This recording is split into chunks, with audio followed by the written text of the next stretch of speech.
तर नमस्कार मित्रांनो, मी प्रथमेश आणि स्वागत आहे आपल्या यूट्यूब चॅनलमध्ये।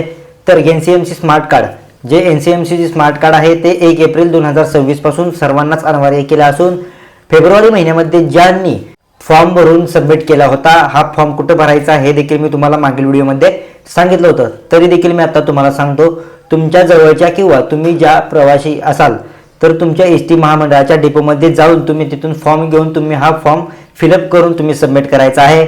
तिथे तुम्हाला काय फॉर्म पे असेल किंवा तुम्हाला जो कार्डचा रिचार्ज असेल ते देखील भरणे अनिवार्य असून ती तुम्ही भरल्यानंतर तुम्हाला 1 महिन्याच्या आत सक्सेसफुली किंवा मी तुम्हाला एक मेसेज देतो, तसा मेसेज आल्याच्या नंतर हे तुमचे कार्ड चालू झाले किंवा हे तुमच्यापर्यंत कार्ड पोहोचले असे देखील हा मेसेज असून तुम्ही लवकरात लवकर जाऊन तुमची जर फॉर्म फिलअप करायचा राहिला असेल किंवा या संदर्भात फॉर्म भरून द्यायचा राहिला असेल स्मार्ट कार्ड बद्दल, तर तुम्ही लवकरात लवकर जाऊन हे स्मार्ट कार्ड बद्दल फॉर्म भरून द्या। आणि जर तुम्ही फॉर्म भरला असेल तरी देखील तुम्हाला हे सक्सेसफुली किंवा हे कार्ड तुम्हाला अप्लाय झाला असा कोणताही मेसेज आला नसेल तर तुम्ही एसटी महामंडळाच्या वरिष्ठ अधिकाऱ्यांकडे जाऊन विचारू शकता। सर्व गोष्टी होतील आणि जे तुमचे कार्ड प्रोसेस जी आहे ती फास्ट होईल आणि त्या तुम्हाला लवकरात लवकर या NCMC स्मार्ट कार्डचा लाभ घेता येऊ शकतो।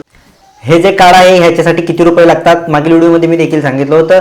त्या कार्डसाठी तुम्हाला 199 रुपये इतके लागणार असून हे कार्ड तुमच्याकडे आल्याच्या नंतर किंवा तुम्ही एसटी महामंडळाच्या डेपोत तुम्ही तुमचे कार्ड घ्यायला गेला असता, पहिल्यांदा जेव्हा तुमचे कार्ड आले असेल तेव्हा तुम्हाला एसटी महामंडळाच्या डेपोमधून फर्स्ट रिचार्ज करावा लागेल किंवा त्यांच्या थ्रू तुम्हाला हाय रिचार्ज करावा लागेल। त्याचबरोबर तुम्हाला हे जे स्मार्ट कार्ड आल्याच्या नंतर 199 रुपये तुम्ही दिले असता तुम्हाला फर्स्ट रिचार्ज हे महामंडळाकडून येणार असून तुम्हाला महामंडळातर्फे हा रिचार्ज तुम्हाला करावा लागणार आहे।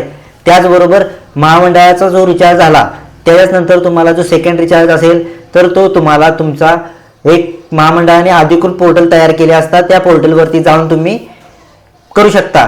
पण त्यासाठी अजून ते पोर्टल तयार झाले नसून शासन लवकरात लवकर महामंडळ एसटी डेपो महामंडळ असेल हे सर्वच तुम्हाला लवकरात लवकर याची अधिकृत पोर्टल लिंक चालू करतील आणि त्याच्याद्वारे तुम्हाला हा रिचार्ज पे करता येणार आहे।